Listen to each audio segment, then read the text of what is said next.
Já te convido para irmos juntos até o Rio de Janeiro para a gente conversar com Sidney Rezende, jornalista Sidney Rezende. Elegante como sempre. Sidney, bom dia, bem-vindo. Bom dia, estou preocupado com você, bom dia a todos, porque você certamente não está sentindo frio. Eu estou com um baita frio aqui no Rio de Janeiro, porque está sol, aí você está com a manga aberta e tal. O gaúcho normalmente não sente frio, né, Elisa? Pois é, o estúdio é um ambiente controlado, então a gente tem impressões, às vezes, equivocadas da temperatura. Mas confesso que eu vim assim pensando, acho que eu estou parecendo um pouco verão e a gente está pré-inverno, né? Mas tudo bem, tem dias que é assim mesmo, não é, Sidney Rezende? O mais importante é que não estou com frio, está tudo bem. Sidney, estávamos ouvindo agora então o senador relator dessa medida provisória da capitalização da Eletrobras, então vou aproveitar e já emendar esse assunto que está fresco em nossas cabeças, porque o Senado aprovou a capitalização da Eletrobras. E como o prazo para a medida provisória caducar termina dia 22, que é na próxima terça-feira, a Câmara dos Deputados já marcou uma sessão exclusiva para analisar o tema. O relator, senador Marcos Rogério, que acabou de conversar conosco, defendeu o texto apresentado por ele e disse que não acrescentou propostas que desvirtuariam o objetivo inicial do projeto. Mas a oposição avisou que vai entrar no STF contra a medida. Vamos então assistir. Em relação à questão daqueles que consideram as mudanças da Câmara e as que eu apresentei como jabuti, eu respeito a opinião dos senadores e não me cabe aqui fazer qualquer censura, né, à avaliação, à compreensão dos senadores. Nós não consideramos que seja importante, relevante, ao contrário, é atentatório à política energética brasileira perder o controle da Eletrobras. O governo criou cartórios, criou subsídios, subvenções, artificialismos, ineficiências no setor energético que vão incrementar a conta de luz do brasileiro. Pois é, conta de luz do brasileiro. Fica essa pergunta na cabeça, né, Sidney? Será que no fim das contas, a conta vai ficar mais barata ou mais cara? O governo tem expectativa de arrecadar 60 bilhões de reais com esse negócio dessa medida provisória. E ao diminuir a participação nas ações da estatal para menos de 50%, o governo afirma que a conta de luz vai cair pouco mais de 2%. Só que temos aqui um contraponto, porque as entidades do setor elétrico afirmam que pode ocorrer exatamente o contrário. E aí, Sidney Rezende, qual a sua opinião sobre a posição do governo federal, sobre a posição das entidades e o que deve se desenrolar, afinal, em cima dessa capitalização? Olha, vou te contar uma historinha rápida, né, que vai facilitar a nossa compreensão da minha resposta à sua pergunta. Diz que um fazendeiro olhou assim para as terras dele, né, tinha uma plantação danada. A plantação não, tinha na verdade muita coisa para ser ainda limpada e tal. Diz que ele foi contratar um trabalhador, né, para fazer aquilo. Ele foi entrevistando os trabalhadores, tinham experiência, sabiam capinar, né, porque ele precisava aquilo para pasto e tudo mais. E aí ele encontrou um trabalhador e disse assim: o senhor tem experiência para fazer esse trabalho? Porque eu quero que a capina aqui seja firme, seja rápida, né? Ele disse: tenho, sim, senhor. E qual é a experiência que o senhor tem? Ele disse: eu trabalhei no deserto do Saara. Aí o fazendeiro olhou assim e falou assim: desculpa, eu entendi direito, o senhor disse que trabalhou e capinou e, enfim, fez esse trabalho no deserto do Saara, mas lá só tem areia. E o trabalhador falou assim: hoje, né? Hoje. Então, quando o senador disse: não vai ter aumento, porque não tem aumento nenhum, ao contrário, vai diminuir de 1.000 quilowatts para 300 quilowatts e tal, não sei o quê. Hoje, né? Porque, na verdade, o impacto é enorme. Pense bem, a empresa, ela tenderá, se nada for suspenso no Supremo Tribunal Federal, passar por um processo de capitalização no primeiro semestre do ano que vem. E quem investe, quem entra com dinheiro para aplicação, isso é capitalização, tá? É o dinheiro privado que entra para a empresa e a empresa, com permissão legal, ela pega aquele dinheiro e faz os investimentos devidos para modernizar, para trocar pessoal, se quiser, equipamentos, investir no que é mais premente, né, ampliar a sua base de atuação. E quem investe quer resultado, né? É diferente, né? Muitas vezes o poder público ele está focado no interesse social coletivo, né? Eu digo muitas vezes porque tem também lá, né, os meandros, né, os meios do caminho. Mas o investidor privado, que agora, se isso for aprovado, ele vai ter mais amplitude, mais percentual percentual para participar, porque aí no caso o governo perde o seu poder de mais de 50%, consequentemente ele quer, ao querer resultado, ele quer lucro, ele quer botar dinheiro no bolso, ele quer dividendos, ele quer dizer assim, investir na Eletrobras, estou ganhando muito dinheiro. Nós estamos nos referindo à maior empresa de energia da América Latina, estamos nos referindo a uma empresa do porte ali da Petrobras, BNDES, Banco do Brasil, Caixa Econômica, ela significa uma das 5 maiores empresas e, a rigor, alguns setores no mundo todo, eles são setores protegidos pelo Estado justamente pelo caráter estratégico que tem. Eu não estou dizendo assim que você não deva nem capitalizar e nem privatizar, porque há diferença entre as coisas, sabe? Você pega o caso da SEDAI e fala, privatizou-se a SEDAI, eles usaram o nome de concessão, deu-se a concessão para terceiros privados. Então, é preciso ter muito cuidado, discussão mais profunda. Eu temo um pouco que você tenha a CPI da pandemia e se acelere certas decisões sem a devida discussão. Esse projeto mesmo, que o senador Marco Rogério, que estava aí, ele foi o responsável como relator, ele queria subsídio para carvão, ele queria ali manter a obrigação de construção de térmicas em algumas regiões.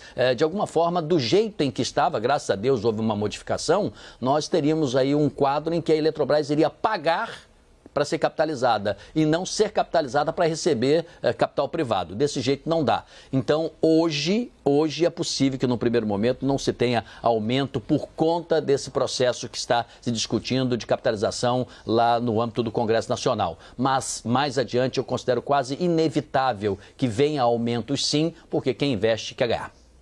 E o placar no Senado foi bem apertado, não é, Sidney? Foram 42 votos a favor, 37 contra. Como essa dinâmica deve, então, ocorrer na Câmara? Você acredita que essa movimentação, que foi bastante apertada entre os senadores, pode se repetir também na Câmara? Sim, ela foi apertada. O ano que vem é um ano eleitoral. Como eu estou dizendo, se a capitalização do jeito que está, ela seria tomada a decisão, não agora, nesse ano, mas sim terminada no ano que vem. E o ano que vem é um ano eleitoral, um ano mais esvaziado, onde os parlamentares estão mais voltados para as sucessões dos estados, a sucessão presidencial também, e foi apertada justamente por esse caráter. Esse tema, privatização ou tema de coparticipação de capital privado em empresas públicas, precisa ser muito bem discutido. E, na verdade, está indo ao encontro, ninguém tem nenhum engano quanto a isso, da política do ministro Paulo Guedes, que, na verdade, ele pretendia participar de um programa em que ele seria o líder de privatização mais profundo, pisar mais no acelerador. Mas você tem razão, foi apertado porque o tema sempre será de difícil discussão. E, neste caso específico da Eletrobras, eles incluíram um monte de jabutis lá, né? Aquela velha história, né? Jabuti não sobe árvore, mas alguém bota, né? Então, muitos interesses ali fazendo com que você pegasse a árvore de Natal da Eletrobras e botasse um monte de bolinha estranha que não tem nada a ver com o Natal. Foi mais ou menos isso que aconteceu. Ainda bem que algumas dessas bolinhas, alguns desses jabutis, eles retiraram de lá e vamos ter uma árvore um pouquinho mais parecida com a árvore natalina que conhecemos. Ainda falando, Sidney, sobre o trabalho dos senadores, mas mudando completamente de assunto, CPI da pandemia. O empresário Carlos Wizard não compareceu para depor a CPI na pandemia ontem de manhã e a gente até já repercutiu esse assunto aqui, inclusive no Liberdade de Opinião. Por essa razão desse não comparecimento, o presidente da comissão, o senador Omar Aziz, pediu à Justiça para que o passaporte do empresário seja retido quando ele retornar ao Brasil. Os advogados de Wizard prestaram esclarecimentos ao STF e solicitaram à corte que evite uma condução coercitiva e que também barre essa decisão tomada pela CPI de reter o passaporte. A defesa questiona o fato de a CPI seguir tratando Wizard como uma testemunha faltosa e não como um investigado. Para os advogados, o empresário já está sendo investigado e, por isso, deveria ter os direitos garantidos a alguém nessa condição. Como você avalia, Sidney, o não comparecimento do empresário, então, no depoimento à CPI da pandemia? Eu avalio com muita surpresa, porque o Dr. Wizard é inteligente, ele é preparado, ele é rico, ele tem os melhores advogados que quiser ter para defendê-lo e me parece que conduziu-se muito mal nessa matéria, né? E ele aparentemente não está querendo ir à sessão, criando todos os expedientes, todas as dificuldades, né? Se fosse qualquer outra pessoa, acho que a CPI seria mais veemente por todas as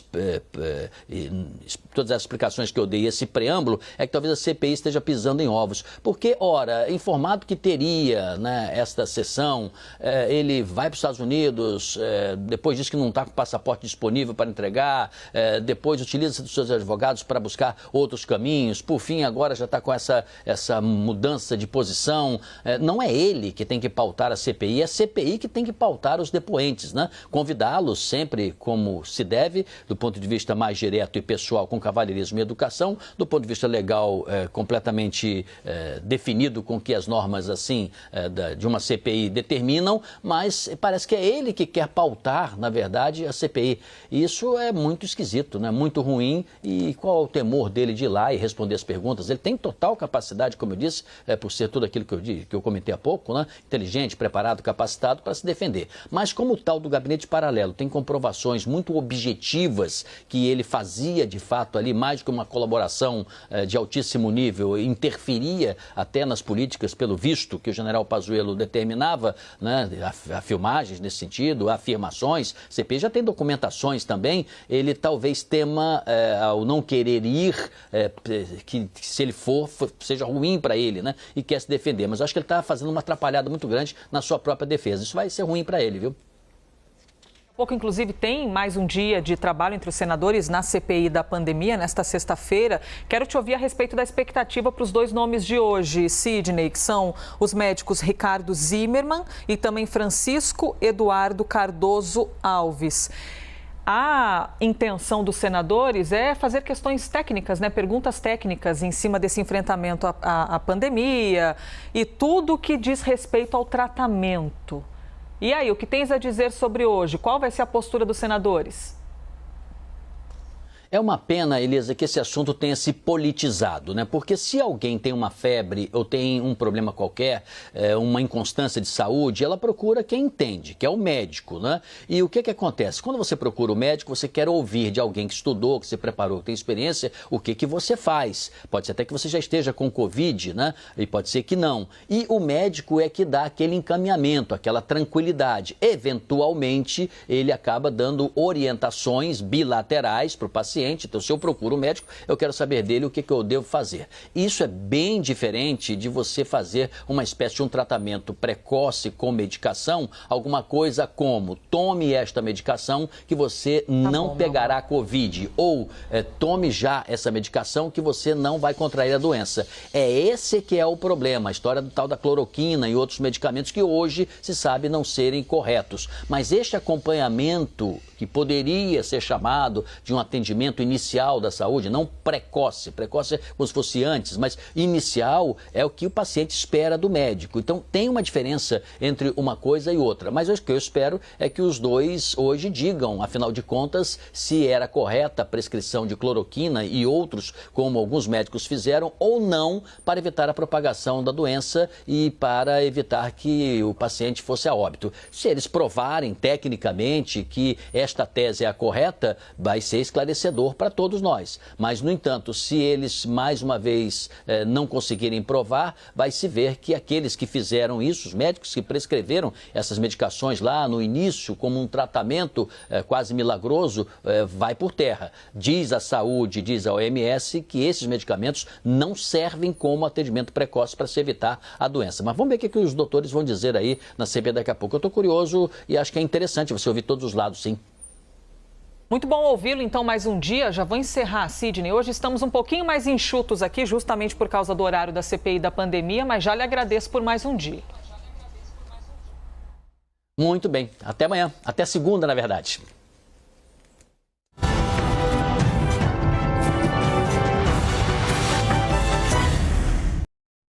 Eu lembro que as opiniões emitidas pelos comentaristas do quadro não refletem necessariamente a posição da CNN.